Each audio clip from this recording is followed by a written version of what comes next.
Come.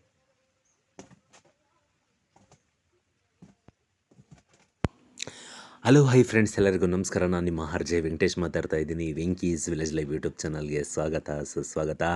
Okay friends, ಈಗ ವ್ಲಾಗ್ನ ಶುರು ಮಾಡ್ತಾ ಇದ್ದೀನಿ. ಸಮಯ ಬಂದು 9:30 ಏನೋ ಆಗಿರ್ಬೋದು, 10 ಗಂಟೆ ಇಲ್ಲ ಸಾರಿ, ಇವತ್ತು ಟೈಮ್ ಬಂದು ಒಂದು 11 ಗಂಟೆ ಆಗ್ತಾ ಬಂದಿದೆ ಈಗ ಸಮಯ.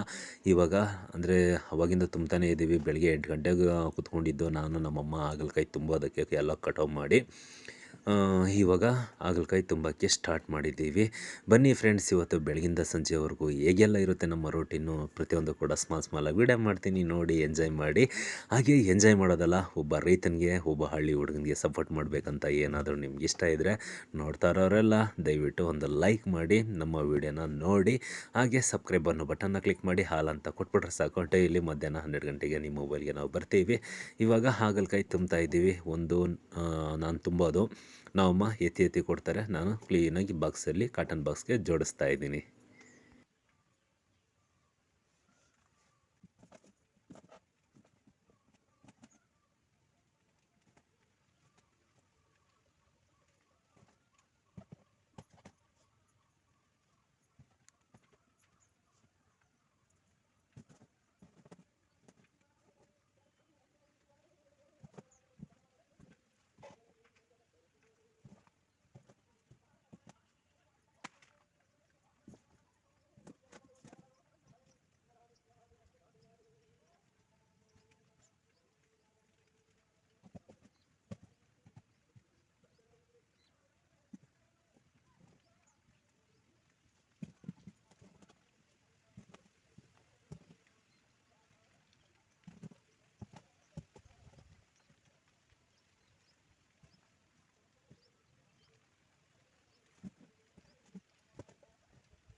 ಓಕೆ ಫ್ರೆಂಡ್ಸ್, ಇಷ್ಟೊತ್ತು ಇದ್ದಿದ್ದು ಬಾಕ್ಸುಗಳು ಈಗ ಇಲ್ಲ. ಯಾಕಪ್ಪ ಅಂದರೆ ಗಾಡಿ ಬಂದು ಹಾಕೊಂಡೋಯ್ತು. ಈಗ ಟೈಮ್ ಬಂದು 11:15.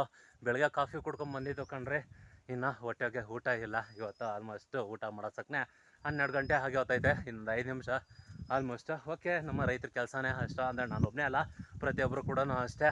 ಈ ಥರ ಏನಾರ ಕೆಲಸಗಳಿದ್ರೆ ಅರ್ಜೆಂಟು ಟೈಮಿಂಗ್ಸ್ ಪಿಕಪ್ ಮಾಡಬೇಕಾದ್ರೆ ಹೊಟ್ಟೆಗೆ ಊಟ ಇರೋಲ್ಲ, ಕಣ್ ತುಂಬ ನಿದ್ದೆ ಇರೋಲ್ಲ, ಕುತ್ಕೊಳಕ್ಕೆ ನಿಂತ್ಕೊಳಕ್ಕೆ ಬಿಡುವಿಲ್ಲ. ಓಕೆ, ಹೆಂಗೆ ಮಾಡಿ ಕಳಿಸ್ಕೊಟ್ರಿ. ಇನ್ನು ನಮ್ಮ ಕೆಲಸ ಮುಗೀತು. ಹೊಟ್ಟೆ ತುಂಬ ಊಟ ತಿನ್ಬಿಟ್ಟು ನೆಕ್ಸ್ಟು ಏನು ಕೆಲಸಪ್ಪ ಅಂದರೆ, ಕೆಲಸ ಅಂತೂ ಏನಿಲ್ಲ, ಆರಾಮಾಗಿ ಕೂತ್ಕೊಳ್ಳೋದು, ಸ್ವಲ್ಪ ಹೊತ್ತು ಮನೆ ಕಡೆ ಹೋಗೋದು, ತಿರ್ಗಾ ಬಂದು ಸಂಜೆ ಕೆಲಸ ಇದ್ದೇ ಇದೆ. ಈ ಕಡೆ ನಮ್ಮ ಅಮ್ಮನಿಗೆ ಊಟ ಹಾಕಮ್ಮ ಅಂದರೆ ತಲೆಗಿರ್ಕೊಂಡು ಆ ಕಡೆಯಿಂದ ಈ ಕಡೆಯಿಂದ ಆ ಕಡೆ ಓಡಾಡ್ತಾವ್ರೆ.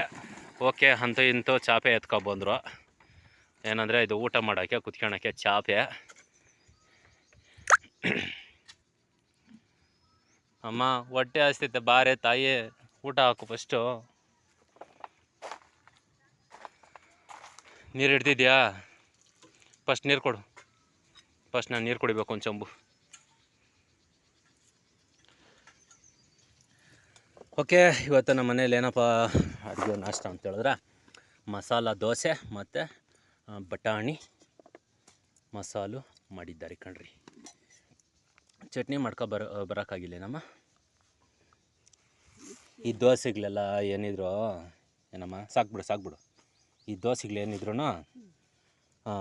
ಮನೆಯಾಗಿರ್ತೀವಿ ನೋಡು, ಪುರ್ಸೊತ್ತಾಗಿ ಏನೋ ಕೆಲಸ ಇಲ್ದಿರ ಆವಾಗ ಸೇರಿ ಬಿಸಿ ಸುಟ್ಟಾಕಕ್ಕೆ, ಬಿಸಿ ತಿನ್ನಾಕ ಅವಾಗ ಸೇರಿ ನೋಡೋ ಆರೋಗದೆ.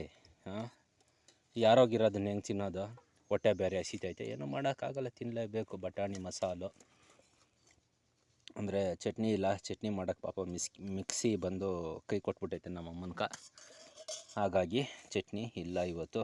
ಬನ್ನಿ ಫ್ರೆಂಡ್ಸ್, ನಾಷ್ಟ ಮಾಡೋಣ. ಇವತ್ತು ನಮ್ಮ ಮನೇಲಿ ದೋಸೆ ಮತ್ತು ಬಟಾಣಿ ಮಸಾಲ. ಗುರು ನಮಗೂ ಕಾಣಿಸ್ತೈತೆ, ಯಾಕೆ ಗುರು ತಲೆ ತಿಂತೀಯಾ, ಸುಮ್ಮನೆ ತಿನ್ನಪ್ಪ ಅಂತ ಬಾಯಿ ಮುಚ್ಕೊಂಡು ತಿನ್ನಪ್ಪ ಅಂತ ಯಾರನ್ನ ಬೈಕೊಂಬಿಡಿರ. ಓಕೆ ಫ್ರೆಂಡ್ಸ್, ಊಟ ಮಾಡಿಕೊಂಡು ಬೆಳಗಿಂದ ಚಳಿನಾಗ ಅದ್ರೋಗಿದ್ರಿ. ಆಲ್ಮೋಸ್ಟ್ ಬಿಸಿಲು ಕಾಯಿಸ್ತಾ ಇದ್ದೀನಿ ಕಣ್ರಿ. ನಾನು ಏನಂದರೆ ಚುರುಕಾಗಿ ಬಿಸಿಲು ಕಾಯಿಲಿ ಅಂತ ಬಿಸಿಲು ಕಾಯಿಸ್ತಾ ಇದ್ದೀನಿ. ಬೆಳಗ್ಗೆ ಆಲ್ಮೋಸ್ಟು ಎದ್ದು ಬಂದಿದ್ದು 6:15 ಆಗಿತ್ತು. ಆಲ್ಮೋಸ್ಟ್ ನಾವು ತೋಟಕ್ಕೆ ಬರೋ ಸಾಕನೆ ಕಾಫಿ ಕುಡ್ಕೊಂಡು ಅವಾಗಿಂದ ಇವಾಗವರೆಗೂ ಚಳಿನಾಗ ಅದ್ರಕೊಂಡೇ ಇದ್ರಿ. ಏನಂದರೆ ಬಿಸಿಲು 8 ಗಂಟೆಗೆಲ್ಲ ಬರ್ತೈತೆ, ಆದರೆ ನಮ್ಮ ಚಪ್ರ ಅಲ್ವಾ ನೆರಳಿರ್ತೈತೆ, ಹಾಗಾಗಿ ಚಳಿ ಕಾಣಿಸ್ತಾನೆ ಇರ್ತೈತೆ. ಚಳಿ ಅಂತ ಕೂತ್ಕೊಂಡ್ರೆ ನಮ್ಮ ಕೆಲಸ ನಡೆಯೋದಿಲ್ಲ ಅಂದ್ಬಿಟ್ಟು ಕೆಲಸ ಮಾಡ್ತಾನೇ ಇದ್ದೆ. ಇವಾಗ ಚೆನ್ನಾಗಿ ಬಿಸಿಲು ಕಾಯಿಸ್ತಾ ಇದ್ದೀನಿ. ಇನ್ನೇನು ಕೆಲಸ ಇಲ್ಲ, ಇನ್ನೇನು ಇದ್ರ ಕೆಲಸ ಮಧ್ಯಾಹ್ನ ಮೇಲೇ ಆಲ್ಮೋಸ್ಟು. ಇವಾಗ ನಾನು ಬಿಸಿಲಲ್ಲಿ ಕೂತಿದ್ದೀನಿ. ನಮ್ಮಮ್ಮ ಯಾಕೋ, ಅಮ್ಮ ನಿಂಗೇನು ಚಳಿ ಆಗ್ತಾ ಇಲ್ವೇನಮ್ಮ? ಸ್ವಲ್ಪ ಜೋರಾಗಿ ಮಾತಾಡು, ನೀನು ಯಾರನ್ನ ಮೂಗಿಯವ್ರು ಅನ್ಕೊಂಬಿಡ್ಯವ್ರು. ಚಳಿ ಇಲ್ಲಂತೆ, ಸ್ವೆಟ್ರ್ ಎಲ್ಲ ಹಾಕೊಂಡಿರ್ತಾರೆ, ಹಾಕೊಂಡು ಕೆಲಸ ಮಾಡ್ತಾರೆ. ಆದರೆ ನಾವು ಆ ಥರ ಹಾಕೊಂಡು ಕೆಲಸ ಮಾಡೋಕ್ಕಾಗಲ್ಲ. ಅದಕ್ಕೆ ನೆರಳಾಗಿ ಕೂತ್ಕೊಂಡು ಎಲ್ಲಡಿಕೆ ಮೇಯ್ತಾ ಅವ್ರೆ. ಇವಾಗ ನಾನು ಹುಟ್ಟಿದಾಗಿಂದ ಅದೇ ಕವರು ಅಲ್ಲೇನಮ್ಮ. ಎಲ್ಲಡಿಕೆ ಚೀಲ ತಗೊಂಬಂದು ಕೊಡ್ತೀನಿ ಕೇಳಮ್ಮ ಅಂದ್ರೂ ಇಕ್ಕಣಲ್ಲ ನಮ್ಮಮ್ಮ. ನನ್ನ ಕವರೇ ಸೇರಿ ಅಂತ ಕವರಲ್ಲಿ ಇಕ್ಕೊಂಡು ಕಾಲ ಕಳೀತಾರೆ. ಅದು ಅರ್ಧೋಗೋವರೆಗೂ. ಅದು ಅರ್ಧೋದ್ಮೇಲೆ ಮತ್ತೆ ಬೇರೆ ಕವರ್ನ ಚೇಂಜ್ ಮಾಡ್ತಾರೆ ಅಲ್ಲ ಪ್ರೇಮಕ್ಕ? ಏನಂದ್ರೆ ನೋಡೋಕ್ಕೆ ಹೆವಿ ಬಿಸಿಲು ಹೊಡ್ದಂಗೆ ಕಾಣಿಸ್ತಾ ಐತೆ, ಆದರೆ ನೋಡಿದ್ರೆ ನೀರು ಬಿಸಿಲು ಅಂತ ಹೇಳ್ಕೊಳೋದು ಬಿಸಿಲಿಲ್ಲ ಸದ್ಯ. ಈ ಸರಿ ಬೇಸಿಗೆ ಇದೇ ಥರ ನೀರು ಬಿಸಿಲಲ್ಲೇ ಇದ್ಬಿಟ್ರೆ ಸಾಕು. ಸಿಕ್ಕಾಪಟ್ಟೆ ಟೆಂಪ್ರೇಚರ್ ಹೋಗೋದು ಅದೆಲ್ಲ ಸೋಮ್ಗೆ ರಿಸ್ಕು ಆಲ್ಮೋಸ್ಟ್ ಪ್ರತಿಯೊಬ್ಬರಿಗೂ. ಅದರಲ್ಲಿ ಏನಂತ ಹೇಳಿದ್ರೆ ನಮ್ಮ ರೈತರಿಗೆ ಸಿಕ್ಕಾಪಟ್ಟೆ ಒಂದು ಇದಾಗ್ತೈತೆ. ಸಿಕ್ಕಾಪಟ್ಟೆ ಟೆಂಪ್ರೇಚರ್ ಜಾಸ್ತಿ ಆದರೆ ಅದ್ರ ಬದಲು ಇದೇ ಥರ ಈ ನೀರು ಬಿಸಿಲು ಕಾಯ್ಕೊಂಡು ಈ ವರ್ಷ ಕಾಲ ಕಳೆದುಬಿಟ್ರೆ ಸಾಕಪ್ಪ ಅಲ್ವಾ? ಅಲ್ಲ ಪ್ರೇಮಕ್ಕ? ನಾನು ಇಲ್ಲಿ ಎಷ್ಟು ಸೀರಿಯಸ್ ಆಗಿರೋ ಮ್ಯಾಟ್ರ್ ಮಾತಾಡ್ತಾ ಇದ್ದೀನಿ, ನೀನು ನೋಡ್ರೆ ಎಲ್ಲಡಿಕೆ ಮೇಯ್ಕೊಂಡಿದ್ದೀಯ. ಅಮ್ಮ ಮುಚ್ಚ ಅಲ್ಲಗ್ಲ, ಆ ಕೆಂಪಗಿರೋ ಅಲ್ಲಗಳು ನೋಡೋಕ್ಕಾಗಲ್ಲ, ಯಾರನ್ನ ದಿಲ್ ಬಿದ್ದವ್ರು ನೋಡಿದವ್ರು. ಆಯ್ ಓಕೆ ಫ್ರೆಂಡ್ಸ್, ಮಧ್ಯಾಹ್ನ ಮೇಲೆ ಮತ್ತೆ ತೋಟಕ್ಕೆ ಬಂದರೆ ಏನಕ್ಕಪ್ಪ ಅಂದರೆ ಮತ್ತೆ ಹಾಗಲಕಾಯಿ ಕೊಯ್ಯೋದಕ್ಕೆ. ಆಗೋಯ್ತಾ ಮೈದಾ? ಇನ್ನಾಯ್ತಾ? ನಾನು ವೀಡಿಯೋ ಮಾಡ್ಬೇಕಂತ ಎತ್ಕೊಂಡಾಗೆ ನೀನು ಇದು ಮಾಡಿದ್ಯಾ? ಯಾಕೆ ಅಜ್ಮಿ? ಅಜ್ಮಿ ನನ್ನ ಮಗನೇ ಬಾಲ್ ಅಲ್ಲಾಡ್ಸೋ. ನಾಯಿಗೆ ಊಟ ಹಾಕಿದ್ರೆ ಬಾಲ್ ಅಲ್ಲಾಡ್ಸೈತೆ ಅಂತ ಹೇಳ್ತಾರೆ, ನೀನು ನೋಡ್ರೆ ಆಡ್ಸೋದೇ ಇಲ್ಲ. ಕೊತ್ಮುಂಡೆ ಮಗನೇ. ಓಕೆ, ನಮ್ಮಮ್ಮ ಕೊಯ್ಯೋದು, ಬೇಸನ್ಗೆ ಹಾಕೋದು, ಈ ಥರ ಬೇಸನ್ಗಳು ತುಂಬಿದ್ದಾದ್ಮೇಲೆ ಅಂದರೆ ಈ ಲೆವೆಲ್ ಗಂಟ ಇಡ್ತೀನಿ. ತುಂಬಿದ್ಮೇಲೆ ಎತ್ಕೊಂಡು ಟರ್ಪಲ್ ಮೇಲೆ ಹಾಕ್ತಾ ಇರ್ತೀವಿ. ಜಿಮ್ಮೆ ನೀನು ಬಾಯಲ್ಲಿ ಕೀಳೋ ಹಾಗಲಕಾಯಿ ಸ್ವಲ್ಪ ಬೇಗ ಆಗ್ತೈತೆ. ಇಲ್ಲ ಜಿಮ್ಮಿಗೆ ಅವ್ನು ಗೀಚ್ಕೊಂಡು ಬಿಸಿನಲ್ಲ ಅವನು. ಯಾಕೆ ಹಂಗೆ ಓದಿರ್ತೀಯ ಅವಾಗವಾಗ ನನ್ನ ಮಗನೇ? ಇದೇ ಥರ ಯಾರ ಮುಂದೆ ನಾವು ಒದ್ರ ಬಿಡಿಯಾ, ನಾಯಿ ಒದ್ರಬಿಡ್ತು ಅಂತ ಕತ್ತರಿಸ್ಬಿಡ್ತಾರೆ ಮೊಚಾಗ. ಕುರಿಗಳಂಗೆಲ್ಲಿ ಗುಬ್ ನನ್ನ ಮಗನೇ, ಕುರಿಗೆ ತಲೆ ಮೇಲೆ ನೀರು ಹಾಕ್ತಾರೆ, ಅದು ಒದ್ರಿ ಸಾಕ್ನೆ ಹೊರ ಕೊಟ್ಬಿಡ್ತು ಅಂದ್ಬಿಟ್ಟು ಮೊಚ್ಚೆದ್ಕೊಂಡು ನೋಡು ಇಲ್ಲಿ ಸರಿಯಾಗಿ ಇಷ್ಟು ಈ ಕಿವಿ ಕರೆಕ್ಟಾಗೂ ನೋಡಿ ಇಲ್ಲಿ ಸರಿಯಾಗಿ ಮೊಚ್ಚೆದ್ಕೊಂಡು ಒಂದೇ ಎಟ್ಕಾಕ್ತಾರೆ. ಸ್ವಲ್ಪ ತಾಕತ್ತಿರೋರು ಕರೆಕ್ಟ್ಗೆ ಹಾಕ್ತಾರೆ, ಸ್ವಲ್ಪ ತಾಕತ್ತು ಇಲ್ದಿದ್ದು ಕೊತ್ಮುಂಡೆ ಮಕ್ಕಳು ಅರ್ಧಕ್ಕೆ. ಒಬ್ಬ ನಮ್ಮನೆ ಮೂತಿ ಕಿಲ್ಗೆ ಹಾಕ್ಬಿಟ್ಟನಲ್ಲಿ ಕುರಿಕ್ಲೈ ಜಿಮ್ಯಾ, ಗೊತ್ತಾ? ಹಂಗೆ ಮಾಡ್ತಾರೆ. ಪ್ರೇಮಕ್ಕ ಯಾಕ ಹೋಯ್ತಾ ಇದೆಯಾ? ಹೇಳ್ಕೋಬೇಕಾ? ಯಾವ ದೇಶಕ್ಕ? ಅದು ನನಗೂ ಗೊತ್ತಿರೋದೆ. ನೀನು ಕೇಳಿದ್ರೆ ಮಾತ್ರ ಎತ್ಕೊಬರೋದಿಲ್ಲ, ಎತ್ಕೊಬರಲ್ಲ ನಾನು. ಓಕೆ ಫ್ರೆಂಡ್ಸ್, ಕೆಲಸ ಎಲ್ಲ ಮುಗೀತು. ಕಾಯ್ಕೊಯ್ದು ಅಂದರೆ ಸಂಜೆ ಇವಾಗ ಸಮಯ ಬಂದು 6 ಗಂಟೆ ಆಗಿದೆ. ಆಲ್ಮೋಸ್ಟ್ ಬೆಳಗ್ಗೆ 6 ಗಂಟೆಗೆ ಬಂದಿದ್ದು. ಮಧ್ಯಾಹ್ನ ಸ್ವಲ್ಪ ರೆಸ್ಟ್ ಸಿಗ್ತು. ಅದಾದಮೇಲೆ ಇವಾಗ ಸ್ವಲ್ಪ ಅಂದರೆ ಬೆಳಗ್ಗೆವರೆಗೂ ಕೂಡ ಆರಾಮಾಗಿರ್ತೀವಿ. ಏನೋ ಇನ್ನು ಮನೆ ಕಡೆ ಹೋಗೋದು, ಟೀ ಕಾಫಿ ಕುಡ್ಕೊಂಡು ಟಿ ವಿ ನೋಡ್ಕೊಂಡು ಆರಾಮಾಗಿ 9 ಗಂಟೆಗೆ ಊಟ ಮಾಡಿ ಆರಾಮಾಗಿ ಮಲ್ಕೊಳೋದು, ಅಷ್ಟೇ ಕೆಲಸ. ಹಾಗೆ ಫ್ರೆಂಡ್ಸ್, ಏನಂದರೆ ಬೆಳಗ್ಗೆಯಿಂದ ನಿಮ್ಮ ಜೊತೆಗೆ ನಾನು ಇದನ್ನು ಹೇಳ್ಕೊಬೇಕು ಅಂದ್ಕೊಂಡಿದ್ದೆ, ಆದರೆ ಹೇಳ್ಕೊಳಕ್ಕೆ ನನಗಂತೂ ಪುರ್ಸೋದು ಸಿಗಲಿಲ್ಲ. ಇವಾಗ ಪುರ್ಸೋದು ಸಿಕ್ಕಿದೆ. ಏನಪ್ಪ ಅಂತ ಹೇಳಿದ್ರೆ ನಮ್ಮ ಸಬ್ಸ್ಕ್ರೈಬರ್ಸ್ ಬಂದು ಒಂದು ಕಮೆಂಟ್ ಮಾಡಿದರು. ಏನಪ್ಪ ಅಂದರೆ, ಅಣ್ಣ ಯಾವಾಗ ನೋಡಿದ್ರು ನಿನ್ನ ಕೆಲಸ, ತೋಟ, ನಿನ್ನ ಜೀವನದ ಬಗ್ಗೆನೇ ನೀನು ಮಾಡ್ತೀಯ, ವೀಡಿಯೋಸ್ ಮಾಡ್ತೀಯಾ, ಆದರೆ ಯಾವ ಯೂಟ್ಯೂಬರ್ ಬಗ್ಗೆನೂ ಮಾತಾಡೋದಿಲ್ಲ ಕೆಟ್ಟದಾಗಿ. ಆ ಯೂಟ್ಯೂಬರ್ ಹಂಗಂದ, ಈ ಯೂಟ್ಯೂಬರ್ ಹಿಂಗಂದ, ಅವ್ರ ಬಗ್ಗೆ ಕೆಲವೊಬ್ಬರು ನಾವು ನೋಡ್ತೀವಿ, ಅವ್ರ ಬಗ್ಗೆ ಮಾತಾಡೋದೇ ಅವ್ರ ಜೀವನ ಆಗಿರ್ತೈತೆ. ಆ ಥರ ಜೀವನ ನಿಮ್ದು ಯಾಕಿಲ್ಲ ಅಂತ ಕೇಳಿದ್ರು. ಅಂದರೆ ನೋಡಿ ಬ್ರದರ್, ಒಂದು ಮಾತು ಹೇಳೋಕೆ ನಾನು ಇಷ್ಟಪಡ್ತೀನಿ. ದಿನ ಬೆಳಗಾದರೆ ನಮ್ಮ ಲೈಫ್ ನಾವು ನೋಡ್ಕೊಳಕ್ಕೆ ನಮಗೆ ಪುರ್ಸೋತಿಲ್ಲ. ಆಲ್ಮೋಸ್ಟು ನನ್ನ ವೀಡಿಯೋಸ್ನ ನೀವು ಡೈಲಿ ನೋಡ್ತಾ ಇದ್ದೀರಾ, ಆಲ್ಮೋಸ್ಟ್ ಗೊತ್ತಿರುತ್ತೆ ಅಲ್ವಾ? ನೀವು ಈ ಮಾತು ಹೇಳಿದ್ದೀರಂದರೆ ತುಂಬ ದಿನದಿಂದ ನಮ್ಮನ್ನು ವಾಚ್ ಮಾಡ್ತಾ ಇರ್ತೀರಾ. ಆ ಥರ ವಾಚ್ ಮಾಡಿದ್ಮೇಲೆ ಈ ಥರ ಮಾತು ಹೇಳೋದಕ್ಕೆ ಸಹಜ, ಇಲ್ಲಾಂದರೆ ಬರೋದಿಲ್ಲ ಆ ಮಾತು. ಒಂದು ಮಾತು ಹೇಳೋಕ್ಕೆ ಇಷ್ಟಪಡ್ತೀನಿ ಬ್ರದರ್.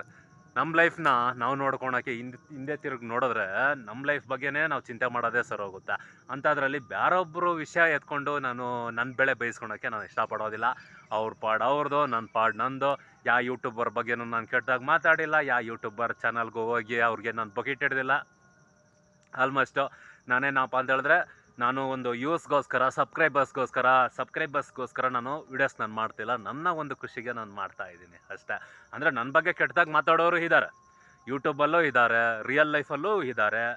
ಆಲ್ಮೋಸ್ಟು ಈ ಥರ ನಡೆದಿದ್ದಾವೆ ಘಟನೆಗಳು. ಅದಕ್ಕೆಲ್ಲ ನಾನು ಕೇರ್ ಮಾಡೋಕ್ಕೆ ಹೋಗಲ್ಲ, ಅದಕ್ಕೆಲ್ಲ ನಾನು ತಲೆ ಕೆಡ್ಸ್ಕೊಳಕ್ಕೆ ಹೋಗೋದಿಲ್ಲ. ಯಾಕಪ್ಪ ಅಂತ ಹೇಳಿದ್ರೆ ನಂದೇ ದಿನ ಬೆಳಗಾದ್ರೆ 1000 ಇರ್ತೈತೆ, ಅದೇ ನೋಡೋದು ಸರಿ ಹೋಗುತ್ತೆ. ಅದನ್ನ ನೋಡೋಕ್ಕೆ ನಂಗೆ ಸರಿಯಾಗಿ ಟೈಮ್ ಇಲ್ಲ. ಇನ್ನು ಬೇರೆ ಒಬ್ಬನು ಏನು ಮಾಡಿದ್ದಾನೆ ಅವ್ನ ವೀಡಿಯೋಸ್ನ ನೋಡಿಕೊಂಡು ಅವನು ತಪ್ಪು ಸೇರಿ ಅಳೆದು ತೂಗಿ ಶೋಧಿಸಿ ಅವನ ಬಗ್ಗೆ ಮಾತಾಡೋದು ಬದನೇಕಾಯಿ ಏನೂ ಇಲ್ಲ ಅಲ್ವಾ. ಯಾರಾದರೂ ನಮ್ಮ ಬಗ್ಗೆ ಮಾತಾಡ್ತಾರಾ? ಹಾಂ ಆಯ್ತಪ್ಪ, ದೇವ್ರು ಒಳ್ಳೇದು ಮಾಡಿದ್ದಾರೆ. ಆ ಥರ ಯೂಟ್ಯೂಬಲ್ಲಿ ಮಾಡಿದ್ದಾರೆ.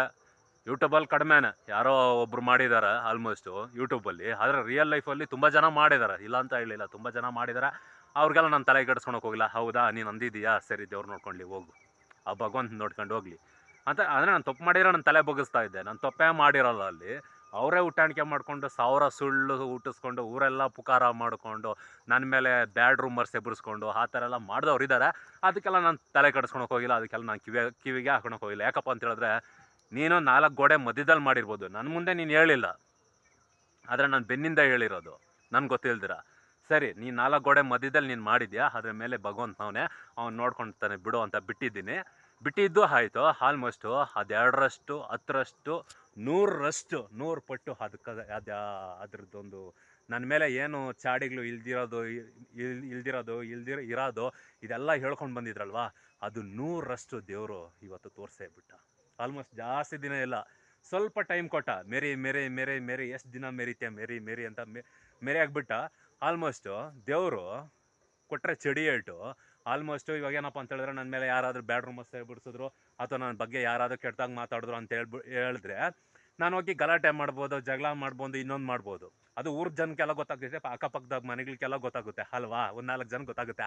ಆದರೆ ದೇವರು ಏನಾದರೂ ತೀರ್ಮಾನ ಮಾಡಿದ್ರೆ ಕೊಟ್ಟರೆ ಚಡಿ ಏಟು. ಬೇರೆ ಸೌಂಡು ಬರೋಲ್ಲ, ಬೇರೆ ನೋವಾಗುತ್ತೆ ಹೊರತು ಆ ಸೌಂಡು ಕೂಡ ಬರೋಲ್ಲ. ಆ ರೀತಿಯಾಗಿ ಚಡಿ ಏಟು ಕೊಡ್ತಾನೆ ಅಲ್ವಾ. ಅಷ್ಟೇ ಕಣ್ರಿ ಈ ಜೀವನದಲ್ಲಿ. ಏನಂತ ಹೇಳಿದ್ರೆ, ಅವನ ಬಗ್ಗೆ ಮಾತಾಡು, ಇವನ ಬಗ್ಗೆ ಮಾತಾಡೋದೆಲ್ಲ ಸುಮ್ಮನೆ ಟೈಮ್ ವೇಸ್ಟು ಅಲ್ವಾ. ಅದೇನಿದ್ರು ಕೂಡ ಏನು ಕೆಲಸ ಕಾರ್ಯ ಇಲ್ದಿರ ಬೆಳಗ್ಗೆ ಆದರೆ ದಿನ ಬೆಳಗಾದರೆ ಗುಡ್ಡೆ ಹಾಕೋ ಕೆಲಸ ಏನಿರಲ್ವಲ್ಲ, ಅಂಥವ್ರು ಸೇರೋಗುತ್ತೆ. ಆದರೆ ನಮ್ಗಂತೂ ಸೇರೋಗೋದಿಲ್ಲ. ಯಾಕಂತ ಹೇಳಿದ್ರೆ, ನೀವೇನು ನೋಡ್ತಾ ಇದ್ದೀರಲ್ಲ, ನಮ್ಮ ಕೆಲಸ ಹೇಗಿರುತ್ತೆ, ನಮ್ಮ ವೃತ್ತಿ ಹೇಗಿರುತ್ತೆ, ನಮಗೆ ಕೇರ್ಕೊಳಕ್ಕೆ ಪುರ್ಸೊತ್ತಿರಲ್ಲ. ನಾವು ಇವನ ಬಗ್ಗೆ ಮಾತಾಡಿ ನನಗೇನಾಗಬೇಕಾಗದೆ ಅಷ್ಟು ಟೈಮು ನನ್ನ ಹತ್ರ ಇಲ್ಲ. ಅದಕ್ಕೆಲ್ಲ ನಾನು ಟಿವಿ ಕೆಡ್ಸ್ಕೊಳಕ್ಕೆ ಹೋಗಲ್ಲ, ತಲೆನೂ ಕೂಡ ಕೆಡ್ಸ್ಕೊಳಕ್ಕೆ ಹೋಗಲ್ಲ. ನಿಮ್ಮ ಲೈಫಲ್ಲೂ ನೀವೇ ಹೇಗಿರ್ರಿ, ಆರಾಮಾಗಿ ಇರ್ತೀರ. ಅದು ಬಿಟ್ಬಿಟ್ಟು ಅವ್ನು ಹಂಗಂದ, ಇವನು ಹಿಂಗಂದ, ಇನ್ನೊಬ್ಳು ಹಂಗಂದ್ಲು ಅಂತೆಲ್ಲ ತಲೆ ಕೆಡ್ಸ್ಕೊಳಕ್ಕೆ ಹೋದ್ರೆ ನಿಮ್ಮ ಲೈಫ್ನ ಇವತ್ತು ದಿನ ಏನಪ್ಪ ಅಂತ ಹೇಳಿದ್ರೆ, ಇವತ್ತು ರಾತ್ರಿ ಹೋಗಿ ಮನೆಗೆ ಮಲಗ್ತೀನಿ, ಬೆಳಗ್ಗೆ ಎದ್ದೇಳ್ತೀನೋ ಇಲ್ಲ ಅಂತ ನಮಗೆ ಗೊತ್ತಿಲ್ಲ, ಗ್ಯಾರಂಟಿ ಇಲ್ಲ ಅಲ್ವಾ. ನಾಳೆ ಬೆಳಗ್ಗೆ ಎದ್ದರೆ ಸಂಜೆವರೆಗೂ ಆ ಒಂದು ದಿನನ ಲೈಫ್ನ ಎಂಜಾಯ್ ಮಾಡಬೇಕು. ಅದನ್ನು ಬಿಟ್ಬಿಟ್ಟು ಅವನ ಬಗ್ಗೆ ಇವನ ಬಗ್ಗೆ ತಲೆ ಕೆಡ್ಸ್ಕೊಂಡು ಕೂತ್ಕೊಂಡ್ರೆ ಆ ದಿನಾನೂ ವೇಸ್ಟು, ಟೈಮು ವೇಸ್ಟು, ನಮ್ಮ ಜೀವನನೇ ವ್ಯರ್ಥ ಆಗೋಗುತ್ತೆ ಅಲ್ವಾ. ಅದನ್ನು ಬಿಟ್ಟು ನಾವು ಬದುಕೋದಾರಿ ನಾವು ನೋಡಬೇಕು. ಜೀವನದಲ್ಲಿ ಕಷ್ಟ ಬಿದ್ದು ದುಡಿಬೇಕು, ಹೊಟ್ಟೆ ತುಂಬ ಊಟ ಮಾಡಬೇಕು. ದೇವ್ರು ಯಾವಾಗ ಕರಿತಾನೋ ಗೊತ್ತಿಲ್ಲ. ಬಾ ಮಗನೇ ಪಾರ್ಟಿ ಮಾಡೋಣ ಅಂದಿಸಕ್ಕನೆ ಯಾರಿಗೂ ಕೂಡ ಕಟ್ಕೊಂಡಿರೋ ಹೆಂಡ್ರಿಗೂ ಹೇಳಲ್ಲ, ಉಡ್ಸಿರೋ ಮಕ್ಳಿಗೂ ಹೇಳಿಲ್ಲ, ನಾವು ಉಡ್ಸಿರೋ ಮಕ್ಳಿಗೂ ಹೇಳಲ್ಲ, ಈ ಕಡೆ ಎತ್ತಿರೋ ತಂದೆ ತಾಯಿಗೂ ಹೇಳಲ್ಲ, ಅವ್ರ ಬಾಯಿ ಕೂಡ ಹೇಳಲ್ಲ, ಹಂಗೇ ಹೊಲ್ಟೋಗ್ತೀವಿ ಅಲ್ವಾ. ಆ ಥರ ಇದೆ ಜೀವನ. ಇರಾಗಂಟ ಆರಾಮಾಗಿ ನಮ್ಮ ಜೀವನದ ಬಗ್ಗೆ ನಾವು ತಲೆ ಕೆಡ್ಸ್ಕೋಬೇಕು. ನಾವು ಆರಾಮಾಗಿದ್ದೀರಾ, ಬೇರೆಯವನ್ನೆಲ್ಲನೂ ಹಾಳಾಗೋಗ್ಲಿ, ಅವ್ನು ನನಗೆ ಬೇಕಾಗಿಲ್ಲ ಅಲ್ವಾ. ನನ್ನ ಲೈಫಲ್ಲಿ ನಾನು ಹಂಗೆ ಇರೋದು. ಒಬ್ರ ಬಗ್ಗೆ ನಾನು ತಲೆ ಕೆಡ್ಸ್ಕೊಳಕ್ಕೆ ಹೋಗಲ್ಲ, ಒಬ್ರ ಬಗ್ಗೆ ನಾನು ಇದು ಮಾಡ್ಕೊಳಕ್ಕೆ ಹೋಗಲ್ಲ. ನಾನಾಯಿತು, ನನ್ನ ಲೈಫ್ ಆಯಿತು, ನಾನು ಚೆನ್ನಾಗಿದ್ದೀನಿ ಅಷ್ಟೇ ಸಾಕು. ಇನ್ಯಾವನ್ನೆಲ್ಲನೂ ಹಾಳಾಗೋಗ್ಲಿ, ಯಾವಳೆಲ್ಲನೂ ಹಾಳಾಗೋಗ್ಲಿ, ಅದು ನನಗೆ ಬೇಕಾಗಿಲ್ಲ, ಅದು ನನಗೆ ಅವಶ್ಯಕತೆ ಇಲ್ಲ ಅಲ್ವಾ. ಆ ಥರ ಇದ್ದರೆ ನೋಡಿರಿ, ಆ ಥರ ಇದು ನೋಡಿ ನಿಮ್ಮ ಲೈಫು ಮುಖೇಶ್ ಅಂಬಾನಿಗಿಂತನೂ ನಿಮ್ಮ ಲೈಫು ತುಂಬಾ ಚೆನ್ನಾಗಿರ್ತದೆ, ಎಂಥ ಬಡವ ಆಗಿದ್ರು ಕೂಡ ಆ ಥರ ಮಾಡ್ಕೊಂಡ್ರೆ. ಓಕೆ ಫ್ರೆಂಡ್ಸ್, ನೋಡಿದ್ರಲ್ಲ ಇವತ್ತು ಬೆಳಗಿಂದ ಸಂಜೆವರೆಗೂ ಏನೆಲ್ಲ ಮಾಡಿ ದಬ್ಬಾಕ್ದೆ ಅಂತ. ಈ ವಿಡಿಯೋ ಏನಾದರೂ ನಿಮ್ಗೆ ಇಷ್ಟ ಆಗಿದ್ರೆ ಲೈಕ್ ಮಾಡಿ, ಇಷ್ಟ ಆಗಲಿಲ್ಲ ಖಂಡಿತ ಡಿಸ್ಲೈಕ್ ಮಾಡಿ. ಇದೇ ರೀತಿಯಾಗಿ ವಿಡಿಯೋಗಳನ್ನ ನೀವು ಡೈಲಿ ನೋಡ್ಬೇಕಾ, ನಮ್ಮ ಚಾನಲ್ನ ಸಬ್ಸ್ಕ್ರೈಬ್ ಮಾಡಿ. ಡೈಲಿ ಮಧ್ಯಾಹ್ನ 12 ಗಂಟೆಗೆ ಫಟಾಫಟ್ ಅಂತ ನಿಮ್ಮ ಮೊಬೈಲ್ಗೆ ನಾವು ಬರ್ತೀವಿ. ನೋಡಿ ಎಂಜಾಯ್ ಮಾಡಿ, ಸಪೋರ್ಟ್ ಮಾಡಿ ಅಂತ ಹೇಳಕ್ಕೆ ನಾನು ಇಷ್ಟಪಡ್ತೀನಿ. ಓಕೆ ಫ್ರೆಂಡ್ಸ್, ಇವತ್ತಿನ ಕತೆ ಬಂದಿಷ್ಟ. ಮತ್ತೆ ನಾಳೆ ನಿಮ್ಗೆ ನಾನು ಸಿಗ್ತೀನಿ.